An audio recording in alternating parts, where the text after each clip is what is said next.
Qatar पर हमले के बाद इस्लामिक सेना का विचार एक बार फिर से सामने आया, लेकिन ऐसा पहली बार नहीं हुआ है। इससे पहले भी मिस्र ये विचार रख चुका है। इजराइल का खतरा उस वक्त भी अरब देशों के सामने खड़ा था। आज आपको यह भी जानना चाहिए आखिर क्यों अब तक ये इस्लामिक सेना नहीं बन पाई, और इस बार भी इस इस्लामिक सेना की राह में सामने कौन कौन से रोड़े मौजूद हैं। अब तक इस्लामिक सेना नहीं बन पाने की सबसे बड़ी वजह मुस्लिम देशों के बीच राजनीतिक टकराव है। यूएई, सऊदी, कतर और तुर्की जैसे प्रमुख देशों के बीच कभी कभी राजनयिक टकराव होते रहते हैं, जो इस तरीके के गठबंधन को मुश्किल बनाते हैं। सऊदी अरब और कतर के बीच सालों का संघर्ष रहा है, जिसमें सऊदी अरब ने कतर पर आर्थिक और राजनीतिक प्रतिबंध लगाए थे। ऐसे में इन देशों का एकजुट होना बेहद कठिन हो जाता है। इसके अलावा किस देश को इस गठबंधन की कमान सौंपी जाए, ये भी एक बहुत बड़ा मुद्दा है। मिस्र ने पहले भी अपने नेतृत्व में इस गठबंधन को तैयार करने की कोशिश की थी, लेकिन दूसरे अरब देशों ने इसे स्वीकार नहीं किया था। खाड़ी देश चाहते थे गठबंधन सेना की संयुक्त कमांड हो। सैन्य ताकत के मामले में अरब देशों के बीच बहुत अंतर है।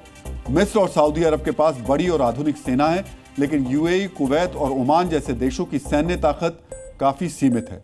इन देशों की सैन्य तकनीक, प्रशिक्षण और रणनीति भी अलग अलग होती है, जिससे सामूहिक सैन्य अभियान को संचालित करना कठिन हो जाता है। इसके अलावा अमेरिकी सैन्य सहायता पर निर्भर अरब देश अक्सर इस तरीके के गठबंधनों से हिचकते हैं, क्योंकि इससे अमेरिका और इजराइल से उनके संबंधों पर असर पड़ सकता है। इसके अलावा इस्लामिक दुनिया में भी सुन्नी और शिया जैसे धार्मिक विभाजन है, जिससे ईरान और सऊदी जैसे देश साथ नहीं आ पाते।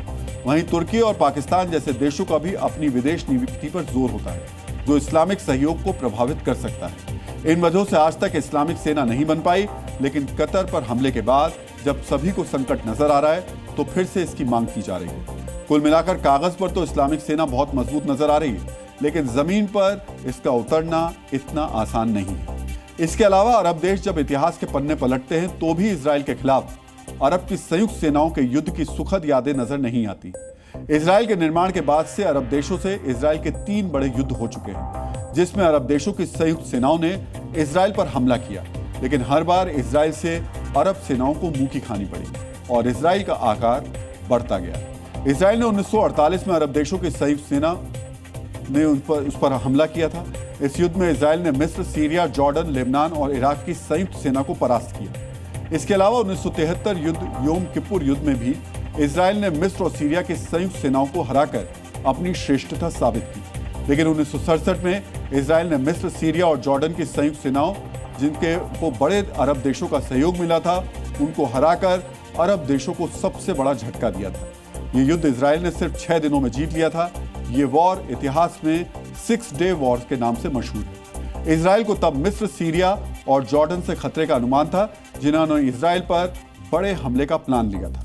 लेकिन विरोधियों के हमले से पहले ही 5 जून 1967 को इजराइल ने प्रीएम्प्टिव स्ट्राइक कर दी थी। इजराइल के पास सिर्फ 200 लड़ाकू विमान थे, जब मिस्र और अरब देशों की सेना के पास जबकि 600 लड़ाकू विमान मौजूद थे, जो तत्कालीन सोवियत संघ से हासिल किए गए थे। लेकिन खुद से कई गुना ताकतवर देश मिस्र पर हवाई हमला करके इजराइल ने मिस्र के 300 से ज्यादा लड़ाकू विमानों को हैंगर में ही खत्म कर दिया। इजराइल ने महज 3 घंटे के भीतर मिस्र के करीब 14 एयरबेस को निशाना बनाया और हवाई पट्टियों को तबाह कर दिया। इसके बाद इजरायली वायुसेना ने जमीन पर खड़े मिस्र के लड़ाकू विमानों, बॉम्बर्स और ट्रांसपोर्ट विमानों को मिसाइलों और बमों से राख कर दिया, जिसके बाद अरब सेनाएं इजराइल के सामने टिक नहीं पाई।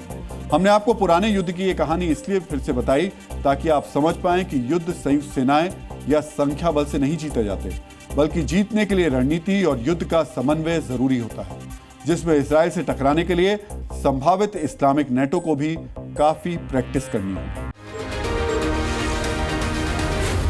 जी न्यूज़।